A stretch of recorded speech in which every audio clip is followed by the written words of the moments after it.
வணக்கம்மா. இன்னைக்கு நம்மளுக்கு ஃபர்ஸ்ட் பேட்ச் ஸ்டூடெண்ட்ஸ் எல்லாருமே போயிட்டு வெளியே வந்திருக்காங்க. அவங்க கொடுத்த ரிவ்யூ என்ன அப்படின்னா, ப்ராப்பராக வந்து எல்லாத்துலேயுமே எந்த சாஃப்ட்வேரும் வந்து ஏற்றி வைக்கல. அதாவது வந்து தமிழ் அடிக்க கூட கீழடியிலேருந்து டவுன்லோட் பண்ணல, நாங்கள் போய் தான் பண்ணாங்க அப்படின்னு சொல்லி ஒரு இது சொன்னாங்க.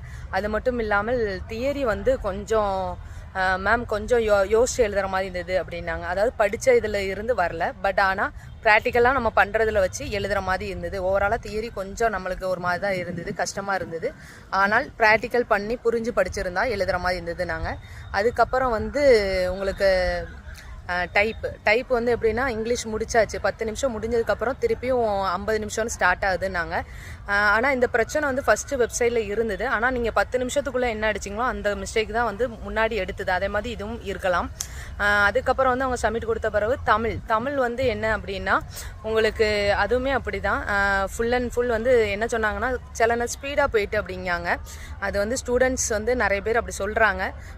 ஆனாலும் முடிச்சிட்டோம் நாங்கள் அப்படிங்கிற மாதிரி சொல்கிறாங்க. நீங்கள் உங்களுக்கு எப்படி நடந்தது அப்படிங்கிறத நீங்கள் சொல்லுங்கள். இன்னொன்று மெயினாக உள்ளது இ ஆஃபீஸ் எல்லாமே ப்ராப்பராக பசங்க ஃபஸ்ட்டு ப்ராக்டிக்கல் வந்து நிறைய பேருக்கு எம்எஸ் பவர் பாயிண்ட் வந்திருக்கு. And circular letter, official letter, லிஸ்ட்லேயே இல்லாதது என்னென்னா legal proceeding and official momentum வந்திருக்கு.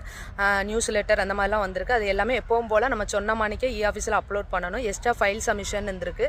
அந்த ஃபைல் சப்மிஷனில் வந்து ஒர்க் ஆகலை.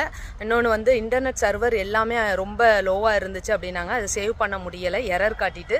ஸோ கடைசியில் அதை ஃபுல்லாக பென்ட்ரைவில் பிடிஎஃபாக சேவ் பண்ணிட்டாங்க அப்படின்னாங்க.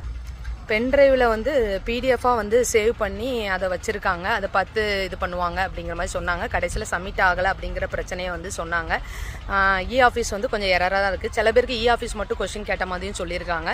ஸோ ரெண்டுமே கேட்டிருக்காங்க. எல்லாமே மினிமைஸ் பண்ணுற மாதிரி. இங்கே வந்து எதுவுமே ப்ராப்பராக வந்து சாஃப்ட்வேர் இது அதுன்னு டவுன்லோட் இப்போ தான் பண்ணிகிட்டு இருக்கிற மாதிரி சொல்கிறாங்க, ஸ்டெப் பை ஸ்டெப்பாக. மற்றபடி சில இடத்துல கீபோர்டு முடிஞ்ச அளவு கொண்டு போயிருங்க. சில கீபோர்டு சரியில்லைனாங்க. நீங்கள் கொண்டு போயிருந்தீங்க அப்படின்னா நல்லாயிருக்கும். அது மட்டும் இல்லாமல் பிசியே இங்கே சில இது சரியில்லை. எங்களை ஒரு லேப்டாப் மாற்றி இன்னொரு லேப்டாப் மாற்றி அந்த மாதிரி உட்கார வச்சாங்க. நாங்கள் லேப்டாப்பில் பண்ணும்பொழுது லே-அவுட் 1 வந்து பண்ண முடியலை. லே-அவுட் 1 செலக்ட் பண்ணால் ரொம்ப வந்து அந்த டைப் பண்ணுறது மேலே போயிடுது. நாங்கள் அதை வந்து லே-அவுட் 2 மாற்றுறதுக்குள்ளே நிமிஷம் போனதுக்கப்புறம் அது வந்து கண்டினியூ தான் ஆகுது ஒழிய அந்த நிமிஷம் முதலேருந்து வர மாட்டுக்கு.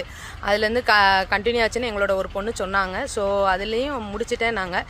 ஸோ ஓவராலாக எப்படிங்கிறது இந்த கமெண்ட் மூலமாக நீங்கள் தெரிஞ்சுக்கோங்க. நீங்கள் உங்களுக்கு எப்படி இருந்ததுன்னு நீங்கள் கமெண்ட்டில் சொல்லுங்கள். தேங்க்யூ.